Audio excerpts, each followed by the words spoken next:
السلام علیکم ورحمۃ اللہ وبرکاتہ۔ آج ہمارا سبق ہے سورہ معوذتین۔ سورہ معوذتین سے مراد سورہ فلق اور سورہ ناس ہے۔ ان دونوں صورتوں کو اگرچہ قرآن پاک میں الگ الگ ناموں سے لکھا گیا ہے اور ان کو الگ الگ نام دے کر ہم جانتے ہیں، لیکن ان کو ایک مشترک نام دیا گیا ہے اور وہ ہے معوذتین۔ چونکہ ان دونوں صورتوں کا مضمون بالکل یکساں ہے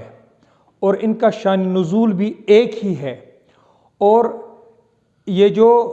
معوذتین ہیں یہ دونوں ایک ساتھ دو بار نازل ہوئی ہے،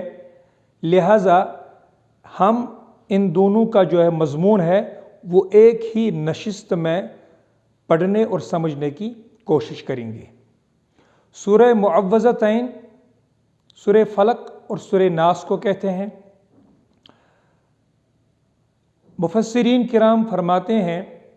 کہ جب نبی اکرم صلی اللہ علیہ وسلم نے کھلے عام تمام لوگوں کو اسلام کی دعوت دی تو آپ صلی اللہ علیہ وسلم کی دعوت کے بعد کفار مکہ جو ہے وہ آپ کے جانی دشمن بن گئے اور آپ کو طرح طرح سے اذیت دینے لگے، ستانے لگے۔ تو اس صورتحال میں اللہ تبارک و تعالیٰ نے سورہ معوذتین کو نازل فرما دیا نبی اکرم صلی اللہ علیہ وسلم پر، اور آپ کو تلقین کی گئی کہ ان دو صورتوں کے ذریعے جو ہے وہ اللہ تبارک و تعالیٰ کی پناہ میں آ کر ان کے تمام شرور و فتن سے محفوظ رہیں۔ اس کے بعد جب آپ صلی اللہ علیہ وسلم نے ہجرت فرمائی اور آپ مدینہ منورہ تشریف لے گئے، وہاں پر ایک یہودی تھا جس کا نام لبید بن عاصم آتا ہے۔ اس کی دو بیٹیوں نے آپ صلی اللہ علیہ وسلم پر جادو کیا، اور اس جادو کے اثرات جو ہے وہ آپ صلی اللہ علیہ وسلم کے ذات پر اس کا اثر بھی ہوا، اور آپ صلی اللہ علیہ وسلم کو اسے تکلیف بھی ہوئی۔ اس کے بعد ایک بار پھر حضرت جبرائیل علیہ السلام اللہ کا حکم اور پیغام لے کر آئے اور آپ کو ان دو صورتوں کی تلاوت کی تلقین کی گئی۔ چنانچہ آپ صلی اللہ علیہ وسلم ایک ایک آیت پڑھتے جا رہے تھے اور اس جادو کی ایک ایک گرہ جو ہے وہ کھلتی جا رہی تھی، یہاں تک کہ جب ان دونوں صورتوں کی تلاوت مکمل ہو گئی، آپ صلی اللہ علیہ وسلم پر اس جادو کا جو اثر ہے وہ مکمل طور پر ختم ہو گیا۔ سورہ معوذتین جو ہے یعنی سورہ فلق اور سورہ ناس یہ دو بار نازل ہوئی ہے، ایک مکہ میں اور ایک مدینہ میں۔ بلکہ اس کے بارے میں اگرچہ مختلف رائے ہیں، لیکن صحیح یہی ہے کہ یہ پہلے مکہ میں نازل ہوئی ہے اور اس کے بعد مدینہ میں نازل ہوئی ہے، اور مدینہ میں جو ہے یہ خاص طور پر نازل ہوئی ہے جادو اور اسی طریقے سے شیطانی وسوسہ سے اور دوسرے قسم کی شرور و فتن سے بچنے کے لیے یہ خاص طور پر نازل ہوئی ہے۔ اسی لیے حدیث میں آتا ہے کہ جو شخص صبح اور شام سورہ معوذتین اور سورہ اخلاص کی تلاوت کر کے اپنے ہاتھوں پر دم کر کے پھونک مار کے پورے بدن پر پھیرتا ہے تو وہ جادو، سحر اور نظر بد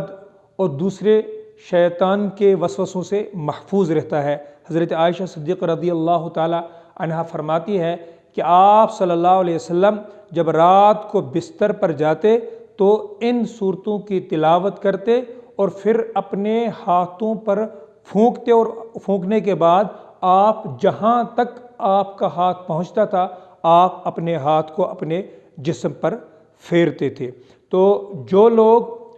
روزانہ صبح اور شام ان دو صورتوں کی تلاوت کرتے ہیں اور ان کی تلاوت کا وظیفہ بناتے ہیں تو وہ لوگ جادو، سحر اور دوسرے شرور فتنوں سے محفوظ رہیں گے۔ انشاءاللہ تعالی اس کی احادیث میں کئی جگہ پر جو ہے وضاحت آئی ہے۔ بہرحال سورہ فلق اور سورہ ناس ہم اس کا ترجمہ دیکھتے ہیں اور ساتھ ساتھ میں اس کے معنی کو سمجھنے کی کوشش کریں گے۔ اعوذ باللہ من الشیطان الرجیم، بسم اللہ الرحمن الرحیم۔ قل اعوذ برب الفلق، اے نبی اکرم صلی اللہ علیہ وسلم آپ کہہ دیجئے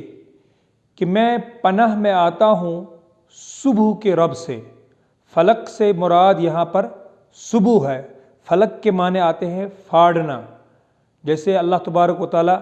قرآن پاک میں دوسری جگہ فرماتے ہیں ان اللہ فالق الحب والنوى، یعنی اللہ کی ذات ہی ہے جو زمین سے بیج جو نکلتا ہے، وہ زمین کے اندر جب بیج ڈالا جاتا ہے تو وہ بیج جو ہے وہ زمین کو پھاڑتا ہے اور باہر آتا ہے۔ در حقیقت اس کو پھاڑنے والا جو ہے، وہ زمین کو جو پھاڑتا ہے وہ در حقیقت اللہ کی ذات ہے۔ اور اسی طریقے سے صبح کو پھاڑنے کے ساتھ تشبیہ دی گئی، چونکہ جو رات ہوتی ہے اس رات کو پھاڑ کر اللہ تبارک و تعالیٰ اس میں سے دن کو نکالتے ہیں، تو صبح کے وقت کو فلق سے تشبیہ دی گئی۔ تو مطلب یہ ہے کہ میں صبح کے رب کی پناہ میں آتا ہوں۔ من شر ما خلق، ہر اس چیز کے شر سے جو اس نے پیدا کی، یعنی اس روئے زمین پر جتنے بھی شر ہے ان شر سے بچنے کے لیے میں اللہ کی پناہ میں آتا ہوں۔ ومن شر غاسق اذا وقب، اور میں پناہ میں آتا ہوں رات کی تاریکی کے شر سے، اذا وقب جب وہ چھا جائے، یعنی رات کی تاریکی جب چھا جائے تو اس کے شر سے، رات کے شر سے میں پناہ مانگتا ہوں۔ یہاں پر چونکہ پہلے جو ہے ہر شر سے جو ہے نا وہ حفاظت مانگی گئی تھی، ہر اس چیز کے شر سے جو دنیا میں ہے، لیکن اس کے بعد الگ سے رات کے شر سے پناہ مانگی گئی۔ پہلی آیت میں کیا کہا گیا کہ ہر اس چیز کے شر سے پناہ مانگتا ہوں جو اللہ نے پیدا کی ہے، اور اس کے بعد دوسری اگلی آیت میں کیا فرمایا گیا؟ وَمِن شَرِّ غَاسِقٍ إِذَا وَقَبَ، اور رات کی تاریکی کے شر سے جب وہ چھا جائے، یعنی رات کے شر کو خصوصی طور پر الگ سے بیان کیا گیا، کیونکہ رات کے اندر زیادہ شر پھیلتے ہیں۔ جادوگر اپنا جادوئی عمل جو ہے وہ رات کے اندھیریوں میں کرتے ہیں، ڈاکہ زنی، چوریاں جو ہے وہ رات کے اندھیری میں جو ہے ہو جاتی ہے، اور اسی طریقے سے جو موذی جانور ہوتے ہیں وہ بھی اکثر و بیشتر جو ہے رات کے اندھیریوں میں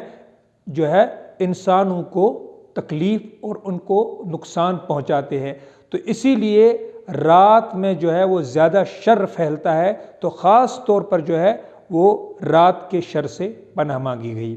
وَمِن شَرِّ النَّفَّاثَاتِ فِي الْعُقَدِ، اور میں پناہ مانگتا ہوں گروہوں میں پڑھ کر پھونکنے والیوں کی شر سے۔ یہاں پر مؤنث کا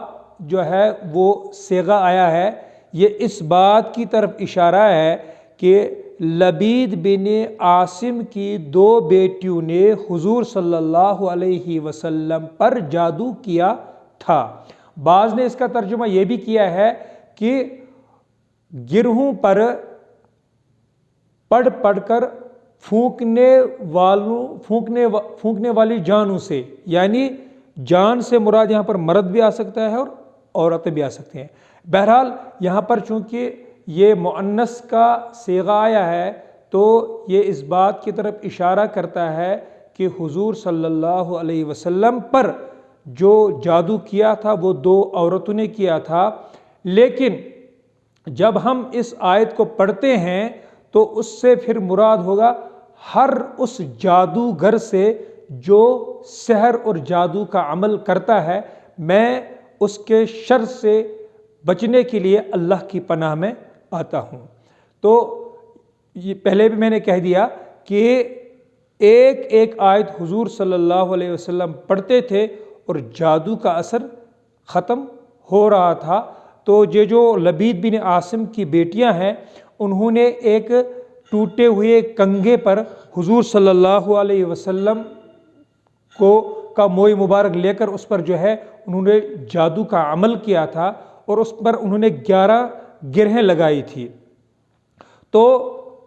آپ صلی اللہ علیہ وسلم ایک ایک آیت پڑھتے تھے، سورہ فلق سے لے کر من الجنت والناس تک ایک ایک آیت آپ پڑھتے تھے، تو ایک ایک گرہ جو ہے وہ کھلتی جا رہی تھی۔ تو جس وقت یہ گرہ لگاتے ہیں جادوگر، تو اس پر کچھ پڑھتے ہیں، کوئی منتر پڑھ کے پھر اس کو پھونک مارتے ہیں۔ تو یہاں پر جو ہے نا ان کے اس شر سے پناہ مانگی گئی ہے کہ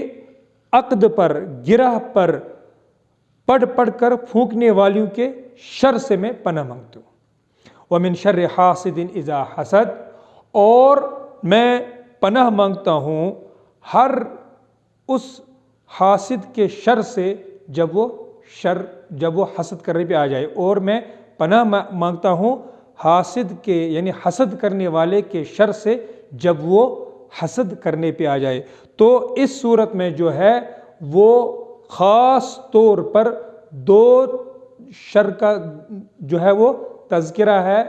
ایک ہے جادو اور سحر کے شر سے بچنے کے خاطر، اور ایک ہے حاسد کے حسد سے بچنے کے خاطر، اور عمومی طور پر مجموعی طور پر جو ہے وہ ہر شر سے پناہ مانگی گئی ہے اس صورت میں۔ آگے دوسرا سورۃ الناس ہے۔ بسم اللہ الرحمن الرحیم۔ قل اعوذ برب الناس، میں پناہ میں آتا ہوں، پناہ مانگتا ہوں، قل اعوذ برب الناس، لوگوں کے رب کی، یعنی میں لوگوں کے رب کی پناہ میں آتا ہوں، میں لوگوں کے رب کی پناہ میں آتا ہوں، ملک الناس، لوگوں کے بادشاہ کی پناہ میں آتا ہوں، الہ الناس، لوگوں کے معبود برحق کی پناہ میں آتا ہوں، یعنی میں اس اللہ کی پناہ میں آتا ہوں جو تمام انسانوں کا پالنے والا اور پروردگار ہے، جو تمام انسانوں کا حقیقی مالک اور بادشاہ ہے، جو تمام انسانوں کا معبود برحق ہے، میں اس کی پناہ میں آتا ہوں۔ من شر الوسواس، وسوسہ ڈالنے والے کے شر سے میں پناہ میں آتا ہوں۔ کس سے؟ اللہ کی پناہ میں آتا ہوں جو تمام انسانوں کا پروردگار ہے، جو تمام انسانوں کا حقیقی بادشاہ ہے، اور جو تمام انسانوں کا معبود برحق ہے۔ کس سے پناہ مانگتا ہوں؟ من شر الوسواس، وسوسوں کے شر سے، الخناس، جو پیچھے ہٹ کر وار کرنے والا ہے۔ حدیث میں آتا ہے، نبی اکرم صلی اللہ علیہ وسلم کا فرمان ہے کہ شیطان انسان کے دل پر وسوسے ڈالتا ہے، لیکن جب یہ انسان اللہ کا ذکر کرتا ہے تو یہ شیطان جو ہے یہ پیچھے ہٹ جاتا ہے، اور جب انسان کو غافل دیکھتا ہے تو دوبارہ وار کرتا ہے، یعنی پیچھے ہٹ کر پھر انتظار کرتا رہتا ہے کہ کب یہ اللہ کا بندہ اللہ کے ذکر سے اور اس کی یاد سے غافل ہو جائے تو دوبارہ پھر یہ وار کرتا ہے۔ تو یہاں پر اس کا ذکر آیا کہ میں وسوسہ ڈالنے والے کے شر سے پناہ مانگتا ہوں جو پیچھے ہٹ کر وار کرتا ہے۔ کیا کرتا ہے یہ؟ الذی، جو یوسوس فی صدور الناس، لوگوں کے دلوں میں وسوسہ ڈالتا ہے۔ جیسا میں نے ابھی کہا کہ شیطان جو ہے یہ لوگوں کے دلوں کے اندر وسوسہ ڈالتا ہے۔ جب بھی یہ انسان کو، اللہ کے بندے کو اللہ سے غافل پاتا ہے اور اللہ کی یاد سے اور اس کے ذکر سے غافل پاتا ہے تو یہ اپنا کام کرتا ہے اور وسوسے ڈالنا شروع کر دیتا ہے۔ لیکن جو ہی یہ اللہ کا بندہ اللہ کو یاد کرتا ہے، اللہ کا ذکر کرتا ہے، تو یہ پیچھے ہٹ جاتا ہے۔ تو یہ جو ہے یوسوس فی صدور الناس، لوگوں کے دلوں میں وسوسہ ڈالتا ہے۔ تو جو شیطان لوگوں کے دلوں میں پیچھے ہٹ کر وار کرتا ہے اور ان کے دلوں میں وسوسہ ڈالتا ہے، میں پناہ مانگتا ہوں اس سے۔ اب یہ شیطان کون ہو سکتا ہے؟ تو آگے فرمایا گیا من الجنتی والناس،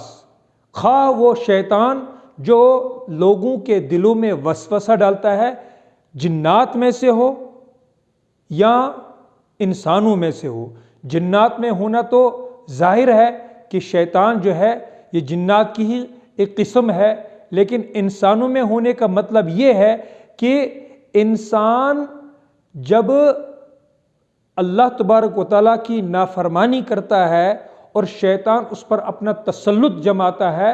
تو پھر وہ ویسے ہی کام کرتا ہے جو ایک شیطان کا کام ہوتا ہے۔ تو پھر وہ بھی شیطان ہی کی طرح جو ہے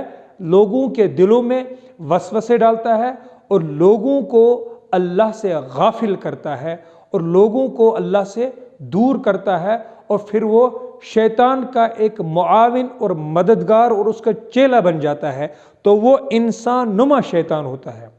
تو اسی لیے حضور صلی اللہ تعالی علیہ وسلم کا فرمان ہے کہ الناس علی دین خلیلہ،